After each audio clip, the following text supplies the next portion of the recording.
G'day everyone, and we're back from the heavy metal perspective, and today we're looking at the way huge green Rhino. This is the Mark IV version. I got this guy over a week ago, so I've had a bit of a time to play with it, and yeah.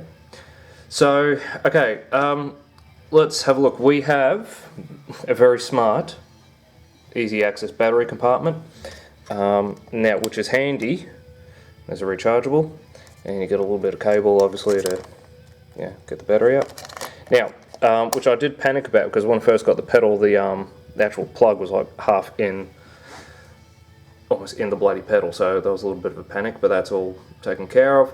Now, talking about the battery, my biggest beef with this pedal is its power consumption. I was using a Boss Super Overdrive in here, and you get a fair bit of time out of that. Now, with this guy, I had a look at I think it's the power draw or the power consumption on the Dunlop website. This thing uses about 18.8 milliamps, whereas your Boss Super Overdrive, for example, I think uses about 10 milliamps. So this is almost double the power. So what that means is it chews through batteries a bit. And fair enough, these are only rechargeables. And with that said, when the batteries on this go flat, it just switches off. So if you're going to be doing gigs, I'd really recommend that you run this on a power supply, or make sure your batteries are charged at least. So if we zoom in a bit, it's got a pretty cruisy sort of setup. There you go. We have the classic, and I don't know what you'd call this anyway, the modern switch. When the switch is down, these little trim pots come into effect. When it's up, you get the typical green Rhino sound. Okay, then we have a volume. Maybe we can zoom in a bit. Volume, drive, 500 Hertz, which is pretty funky.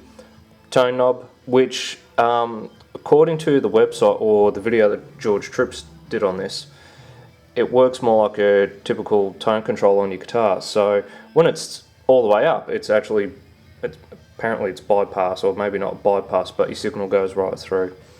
So that's that. We'll bring that back to half. Very bright blue LED, which can be potentially blinding sometimes. So yeah, then you have the really cool 500 Hertz trim pot, and what's this one? 100 Hertz.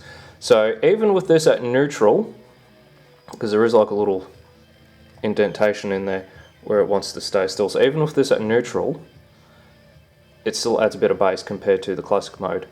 So like I said, with this bypassed, or these guys bypassed, you flick it down and they're straight up, you can hear they're still making an effect.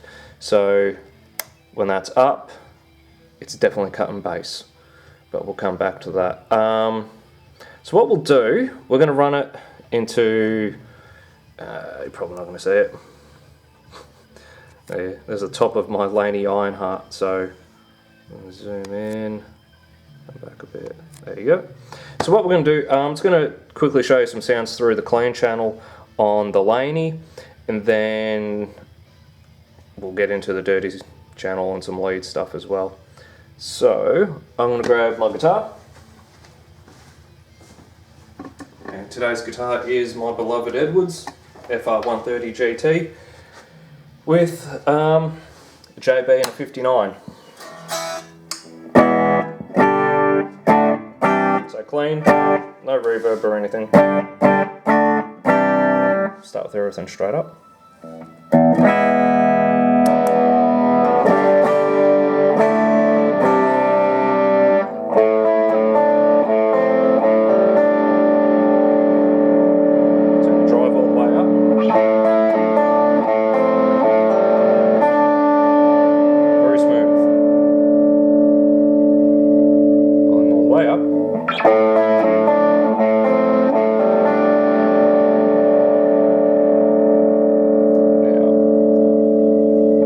The tone control on this is very smooth, and let's have a listen.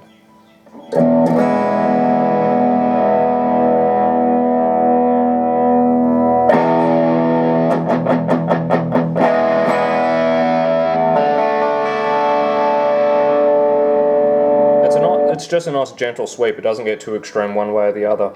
I have found with some pedals, you know, half the sweep is really the only usable portion. Perhaps from here to about here is about the only usable part. Everything after that is just throwing razor blades at you and throwing pillows over the sound. So tend to find, yeah, the oh shit, we moved it. The tone control in this, just a nice sort of gentle sweep. It's nothing too extreme. Just real quick, so even with these guys straight up, so not cutting and boosting, don't know how well it's going to come across on the camera, but there's definitely a difference. Notice how the switch up now, bass gets cut, and if I flick it down, gets a bit more bass in. Turn the volume up.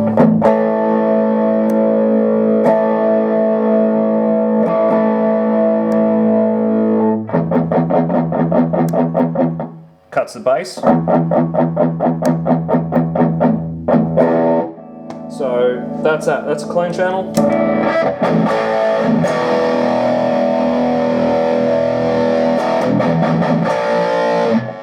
Okay, so let's go to classic mode. Like I said, Laney Ironheart. This one's fitted with EL34s.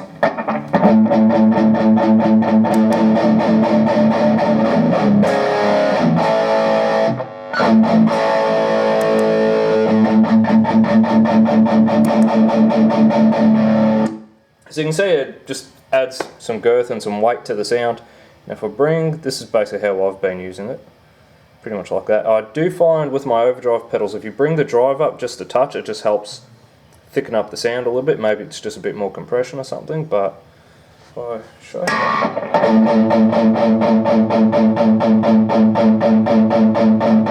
Seems to add, like I said, just a bit more thickness.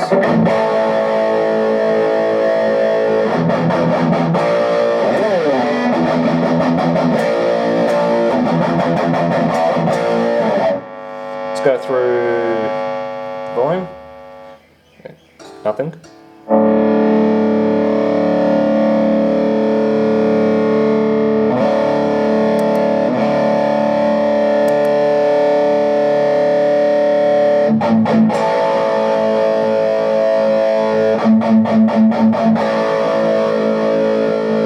So that's pretty much how I've been using it, but I've been using it in the, we'll say, the modern setting.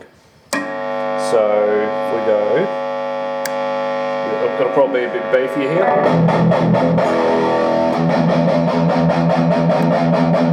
It cuts the bass a bit. Now if I flip that the other way, brings in a bit more bass.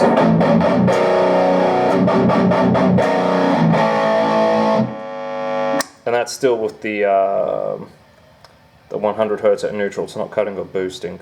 So while we're here, let's cut all that bass out. And it's hard to try and do this with one hand.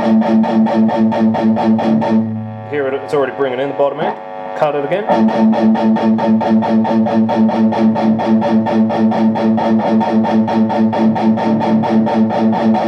That's a neutral again.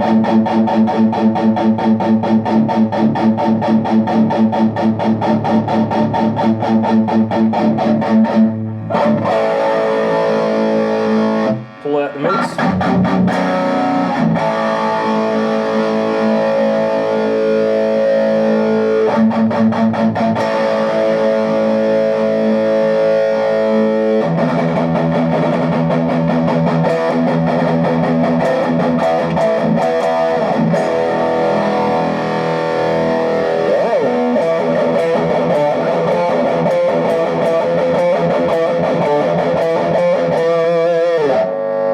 Kind of get that half-cocked wah sort of sound. So I tend to leave the 500 Hz around there.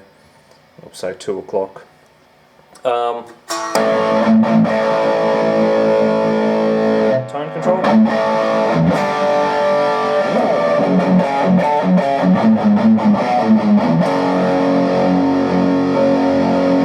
A bit more sizzle on top.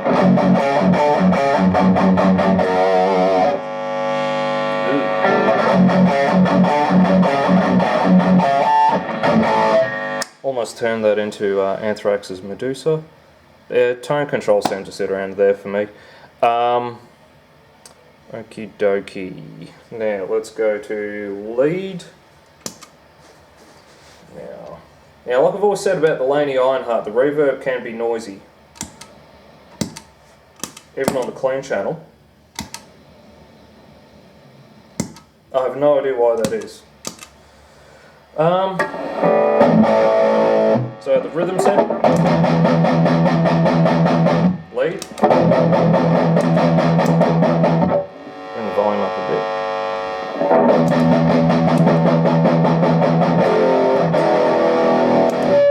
So with my sound at least, I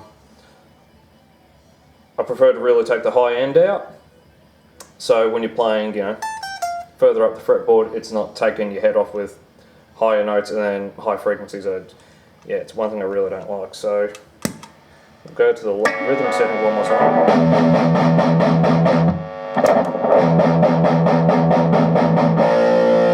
Just a bit more gentle on the ears, I think, or gentle.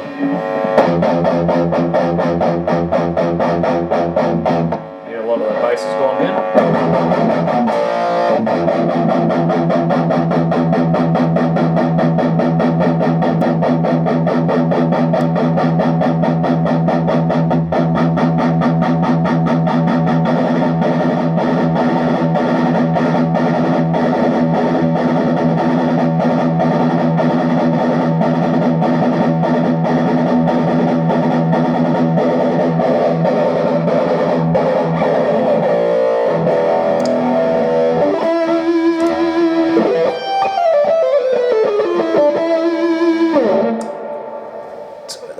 Bring that back to about there, maybe cut the bass like a hair, but it's pretty much how I've been using it, if anything, the bass is straight up. So we'll do some lead sounds. Actually, let's have a listen before I do. So we'll do basic A minor arpeggio.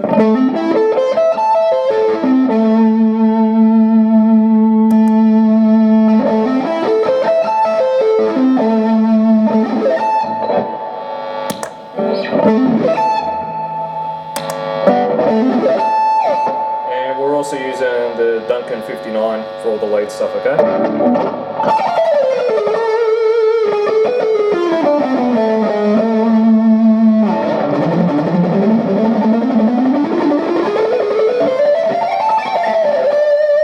Let's do something similar without the pedal.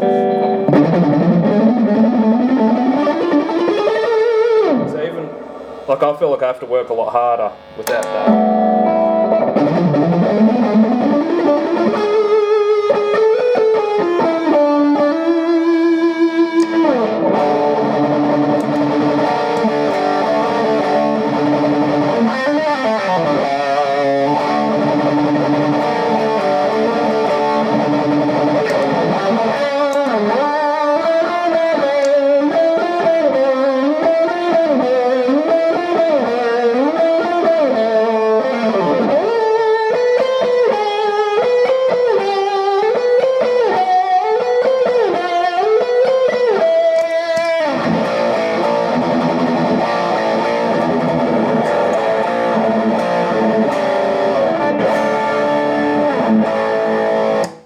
So, we may leave it there. That's the way huge Green Rhino Mark IV version.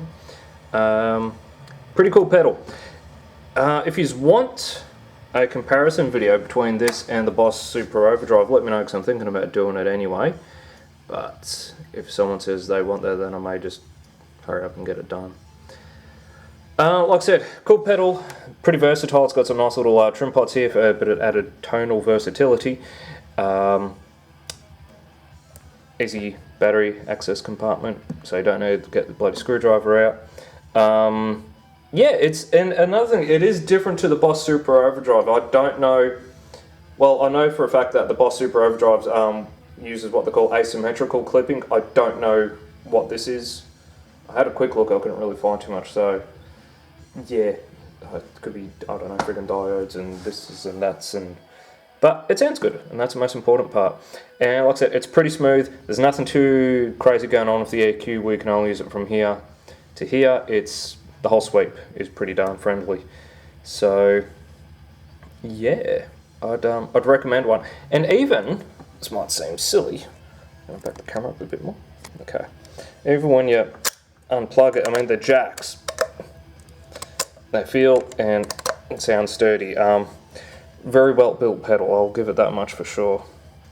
So there it is, Way Huge Green Rhino.